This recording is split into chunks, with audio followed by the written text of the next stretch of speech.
Friends, अब हम sedative hypnotic के पार्ट 6 में स्लीप साइकिल डिस्कस करेंगे। ओके, तो स्लीप में जो मेन फैक्टर रोल प्ले करता है वो है एज। ठीक है, age has important effect on quantity and depth of sleep. ठीक है, ये बात आपको पता ही होगा कि एज का इंपॉर्टेंट रोल प्ले रहता है किसमें, स्लीप साइकिल में। अब बात करें स्लीप साइकिल की, तो इसमें दो फेज होते हैं, एक होता है NREM, एक होता है REM फेज। NREM की फुल फॉर्म है non rapid eye ball movement phase. ठीक है, और REM की है rapid eye ball movement phase. एक में क्या होगा, रैपिड आई बॉल मूवमेंट नहीं होगी, उसको बोलेंगे NREM फेज। एक में रैपिड आई बॉल मूवमेंट होगी, उसको बोलेंगे REM फेज। ठीक है, तो अगेन स्लीप साइकिल को दो फेजेस में डिवाइड किया हुआ है, NREM और REM। NREM की full form non rapid eye ball movement phase, REM की rapid eye ball movement phase. Okay, और एक स्लीप साइकिल की जो ड्यूरेशन होती है वो होती है 80 to 100 मिनट्स। ठीक है, तो क्या है, स्लीप साइक्लिक प्रोसेस है, तो 80 से 100 मिनट तक ये फेजेस चलेंगे।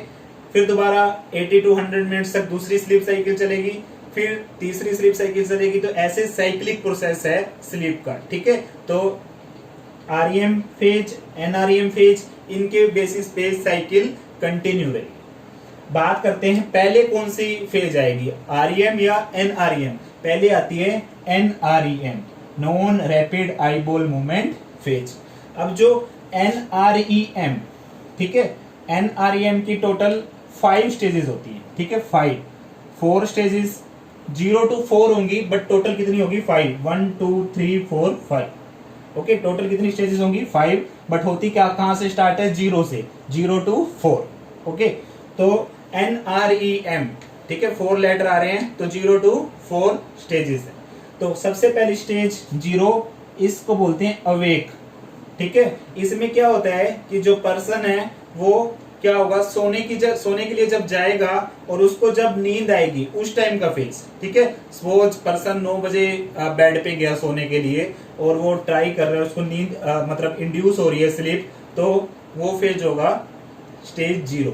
ठीक है, और स्टेज 0 के अंदर हम उस फेज को भी इंक्लूड करेंगे, लाइक पर्सन का ये कई बार क्या होता है, रात को ओकेजनली उठ जाता है। ठीक है, तो ओकेजनल नॉक्टर्नल अवेकनिंग, इसको भी हम किस में इंक्लूड करते हैं, स्टेज 0 में। पहला क्या पॉइंट याद रखना है कि जब पेशेंट सोने के लिए जाता है, वहां से लेके जब वो उसको स्लीप इंड्यूस होती है, from lying down to falling asleep. एक तो ये, सेकंड, कई बार पर्सन क्या होता है, रात को ओकेजनली उठ जाता है, तो ओकेजनल नॉक्टर्नल अवेकनिंग। ठीक है, इसलिए अवेकनिंग से इसको बोलते हैं स्टेज 0 को अवेक। याद रहेगा, दो चीजें हैं, दोबारा रिपीट कर रहा हूं। स्टेज 0 में क्या हो रहा है, from lying down to falling sleep, and second occasional nocturnal awakening. और ये जो स्लीप टाइम है, स्लीप टाइम कितना था, 80 to 100 मिनट पर साइकिल, तो उसका 1 to 2% होगा। ठीक है, आप कैलकुलेट कर लेना कितना होगा, 1 to 2% of sleep time, 80 to 100 minute जो एक स्लीप साइकिल होती है उसका 1 to 2%। बात करते हैं स्टेज 1। स्टेज 1 होती है डोजिंग बोलते हैं हम शॉर्ट टाइम की स्लीप के लिए, शॉर्ट टाइम की स्लीप को उसको बोलते हैं डोजिंग। तो इसमें क्या होगा, आई मूवमेंट कम हो जाएगी और नेक मसल रिलैक्स होगी। ठीक है, डोजिंग इस तरीके से एक्सप्लेन कर सकते हैं। डोजिंग क्या होता है, लाइक कई बार हम बस में ट्रेवल करते हैं। ठीक है, बस में ट्रेवल करते हैं तो हमको कई पर्सन को क्या होता है, बस में नींद आती है या फिर ट्रेन में नींद आती है, तो उसको बोलते हैं डोजिंग। मतलब क्या है, वो शॉर्ट इंटरवल के लिए है। ठीक है, तो उसमें नेक मसल रिलैक्स हो जाती है। तो आप देखते हैं कि जो बस में बैठे बैठे उनकी नेक मसल रिलैक्स होगी, तो वो उनके अंदर स्लीप इंड्यूस होती है, तो उसको बोलते हैं डोजिंग। तो वो कौन सी स्टेज होती है, जो नॉर्मली बस हो या ट्रेन वगैरह में ट्रेवल करते टाइम स्लीप होती है, तो वो स्टेज 1 होती है, कौन से फेज की, NREM। ठीक है, डोजिंग वर्ड का मीनिंग होता है स्लीप फॉर शॉर्ट टाइम। ठीक है, आई मूवमेंट कम होगी, नेक मसल रिलैक्स होगी, और ये कितना होता है स्लीप टाइम का, 3 to 6%। क्लियर। अब बात करते हैं स्टेज 2 की। स्टेज 2 है अनइक्विवोकल स्लीप। अनइक्विवोकल का मीनिंग वैसे होता है क्लियर कट, ठीक है, ये स्लीप सबसे, जो स्टेज 2 वाली स्लीप है अनइक्विवोकल, ये सबसे बेस्ट फेज है, बेस्ट स्टेज है। ठीक है, बेस्ट स्टेज है एनआरईएम का स्टेज 2। इसमें क्या होगी, लिटिल आई मूवमेंट होगी, बहुत कम होगी। अब आई मूवमेंट धीरे धीरे कम होती जाएगी स्टेज बाय स्टेज। ठीक है, एनआरईएम में तो यहाँ पर क्या होगी, लिटिल आई मूवमेंट और इजिली अराउजेबल होगा। जो सब्जेक्ट होगा वो इजिली अराउजेबल होगा, मतलब कोई अगर स्टिमुलस देंगे, ठीक है, तो वो इजिली जो पर्सन होगा वो उठ जाएगा नींद से, तो इजिली अराउजेबल। एंड ये मेजर पार्ट कंस्टिट्यूट करती है 40 to 50%, और ये बेस्ट फेज है स्लीप का, स्लीप साइकिल। ठीक है, stage 2। Stage 3 deep sleep transition, नाम इंडिकेट कर रहा है डीप स्लीप। ठीक है, तो वेरी फ्यू आई मूवमेंट, तो आई मूवमेंट और बहुत कम हो जाएगी। नॉट इजिली अराउजेबल, ठीक है, स्टिमुलस देने पे भी इजिली अराउजेबल नहीं होगा पेशेंट और पर्सन, सॉरी पेशेंट नहीं पर्सन, तो नॉट इजिली अराउजेबल और 5 to 8% स्लीप टाइम का कंस्टिट्यूट करती है। ठीक है, stage 3 deep sleep transition. Stage 4 cerebral sleep. ठीक है, सेरिब्रल स्लीप बोलते हैं स्टेज 4 को। स्टेज 4 में आईज प्रैक्टिकली फिक्स हो जाती है, मतलब अब बिल्कुल भी आई मूवमेंट नहीं होगी, eyes practically fixed. Difficult to arouse, मतलब हम कितना स्टिमुलस दें उस पर्सन को तो बहुत डिफिकल्ट होता है उसको उठाना।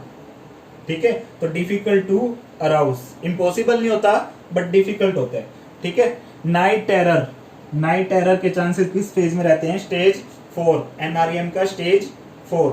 बीपी और ब्लड प्रेशर और रेस्पिरेशन स्टेडी होता है। ठीक है, मसल रिलैक्स होंगी और 10 to 20% होगा, ये भी कितना, 10 to 20% of sleep time. Okay, अब आपको एक पॉइंट याद रखना है, स्टेज 3 प्लस स्टेज 4 को स्लो वेव स्लीप बोलते हैं, slow wave sleep, slow wave sleep. Stage 3 plus stage 4, मतलब deep sleep transition plus cerebral sleep, इन दोनों को बोलते हैं स्लो वेव स्लीप। ठीक है, इन दोनों को कंबाइन करके हमने एक टर्म दे दी, स्लो वेव स्लीप। अब लास्ट बात करते हैं आरईएम का, rapid eye ball movement sleep. ये होती है पैराडॉक्सिकल स्लीप। पैराडॉक्सिकल का वैसे मीनिंग होता है कॉन्ट्रा इंडिकेटरी, मतलब स्लीप में पर्सन क्या चाहता है कि उसकी जो आई मूवमेंट है वो ना हो, रेस्पिरेशन है वो रेगुलर हो, हार्ट रेट बीपी वो स्टेडी हो।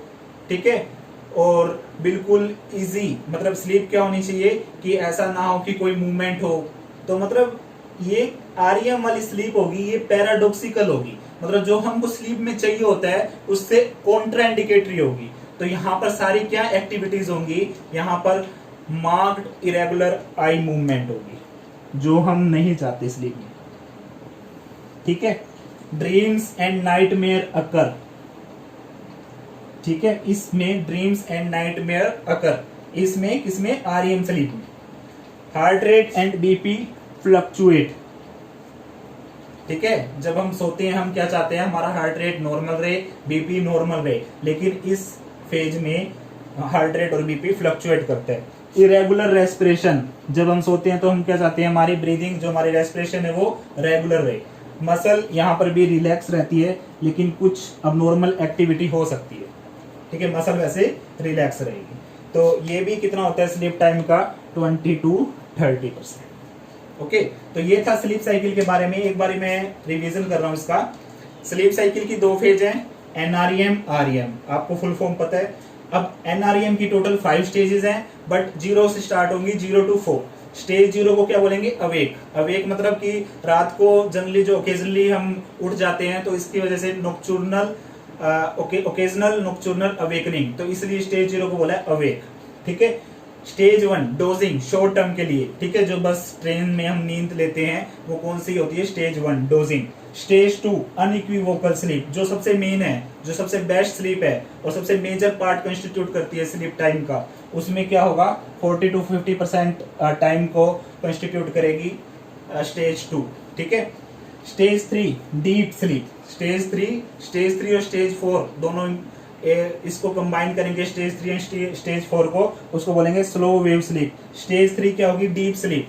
डीप स्लीप होगी तो इजिली अराउजेबल नहीं होगा सब्जेक्ट। स्टेज 4 सेरिब्रल स्लीप, इसमें और ज़्यादा डिफिकल्टी होगी। अगर हम स्टिमुलस दे रहे हैं पर्सन को उठाने के लिए तो और ज़्यादा डिफिकल्टी से उठेगा और नाइट एरर हो सकते हैं और बीपी रेस्पिरेशन स्टेडी होगी। बट जो मेन है पैराडॉक्सिकल स्लीप, पैराडॉक्सिकल कॉन्ट्राइंडिकेटरी, तो वो कौन सी होगी? आरईएम। आरईएम में सारे वो काम होंगे जो हम नॉर्मली नहीं चाहते। तो मतलब हार्ट एंड बीपी फ्लक्चुएट करेगा, इरेगुलर रेस्पिरेशन होगी, मसल रिलैक्स होगी, ड्रीम एंड नाइट मेयर उस पीरियड में होंगे, इस फेज में होंगे। ठीक है, मसल रिलैक्स होगी बट अब नॉर्मल एक्टिविटी हो सकती है। तो ये था आरईएम स्लीप के बारे में। ओके, तो ये थी स्लीप साइकिल। अब हम डिस्कस करेंगे कि जो हमने ड्रग्स पढ़ी है सेडेटिव हिप्नोटिक का, उनका स्लीप साइकिल के ऊपर क्या इफेक्ट रहता है। ओके, अब हम डिस्कस करेंगे बार्बिचुरेट, बेंजोडाइazepine और जेड ड्रग का जो ये स्लीप साइकिल है उनकी स्टेजेस के ऊपर क्या इफेक्ट आएगा। ओके, तो मैंने पहले ही आपको एक्सप्लेन किया है एनआरईएम की टोटल 5 स्टेज होती है, स्टेज 0 टू स्टेज 4, और जो आरईएम स्लीप है इसकी अपनी कैरेक्टरिस्टिक्स फीचर है। ठीक है, तो बार्बिचुरेट क्या करेगी? बार्बिचुरेट स्टेज 3, स्टेज 4 और आरईएम स्लीप इसको डिक्रीज कर देगी, इसकी ड्यूरेशन ऑफ टाइम डिक्रीज कर देगी। स्टेज 3, स्टेज 4 और आरईएम स्लीप। ओके, अच्छा, जो स्लीप साइकिल इससे क्या हो जाएगी? डिसरप्ट हो जाएगी। क्यों? क्योंकि स्लीप साइकिल का एक अपना रिदम है। कैसे है स्लीप साइकिल, कैसे वर्क करती है? पहले आएगी स्टेज 0, फिर stage 1, stage 2, stage 3, stage 4, NREM complete, फिर उसके बाद आएगा आरईएम, फिर again stage 0, stage 1, stage 2, stage 3, stage 4, फिर आरईएम। इस तरह वर्क करती है। तो ये टाइम ड्यूरेशन कितनी होती है जो ये स्लीप साइकिल कवर करती है? 80 to 100 मिनट। ठीक है, ये मैं आपको पहले बता चुका हूँ। तो अब सपोज करो बार्बिचुरेट ली किसी पेशेंट ने और उसकी स्टेज 3, स्टेज 4 और आरईएम ये डिक्रीज हो रही है, तो इसका मतलब साइकिल क्या हो रही है? डिस्टर्ब हो रही है। ठीक है, तो sleep cycle disrupted by barbiturate. Clear? अच्छा, अब बार्बिचुरेट के बारे में एक पॉइंट याद रखना है, रिबाउंड इंक्रीज इन आरईएम। ठीक है, rebound increase in REM if discontinued. Suppose कोई पेशेंट ने 7 से 8 दिन तक कंटिन्यूअस बार्बिचुरेट ली, बट 7 से 8 दिन के बाद उसने बार्बिचुरेट लेना बंद कर दिया, तो उससे क्या होगा? Rebound increase in REM, REM में इंक्रीज होगा। वैसे ये क्या करती है? स्टेज 3, स्टेज 4 आरईएम को डिक्रीज करती है। ओके, बात करें बेंजोडाइazepine की। बेंजोडाइazepine स्टेज 2 स्लीप टाइम को इंक्रीज करती है। स्टेज 2 जिसको अनइक्विवोकल स्लीप भी बोलते हैं, जो कि बेस्ट फेज है। स्टेज 2 क्या है? Best phase. ठीक है, तो बेंजोडाइazepine उसको इंक्रीज करती है, और स्टेज 3 और स्टेज 4 को बेंजोडाइazepine भी डिक्रीज करती है। ठीक है, आरईएम को भी बेंजोडाइazepine डिक्रीज करती है लाइक बार्बिचुरेट। तो कहने का मतलब ये है कि जो बेंजोडाइazepine भी स्लीप साइकिल को डिसरप्ट करती है, क्योंकि वो उसके फेजेस को कम कर रही है। स्टेज 2 को इंक्रीज कर रही है बेंजोडाइazepine, स्टेज 3, स्टेज 4 और आरईएम को कम कर रही है, जैसे कि बार्बिचुरेट करती है।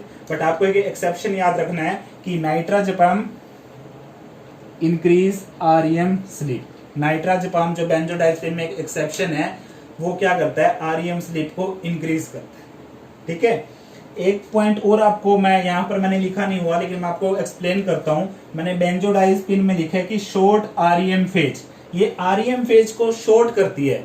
बट क्या होगा? आरईएम फेज जो इसकी ड्यूरेशन है, आरईएम स्लीप की टाइम ड्यूरेशन, ये कम हो जाएगा, बट आरईएम फेज की साइकिल इंक्रीज हो जाएगी। तो नेट इफेक्ट आरईएम पे, जो rapid eye ball movement phase है, उस पे इतना इफेक्ट बेंजोडाइazepine से नहीं आता। ठीक है, मैं अगेन आपको रिपीट कर रहा हूं, यहाँ मैंने लिखा है शॉर्ट आरईएम फेज, बट अगर हम नेट इफेक्ट की बात करेंगे तो यहाँ पर आरईएम फेज पे कोई इफेक्ट नहीं होगा, क्योंकि बेंजोडाइazepine ने आरईएम फेज को शॉर्ट तो कर दिया, बट आरईएम फेज की साइकिल इंक्रीज कर दी।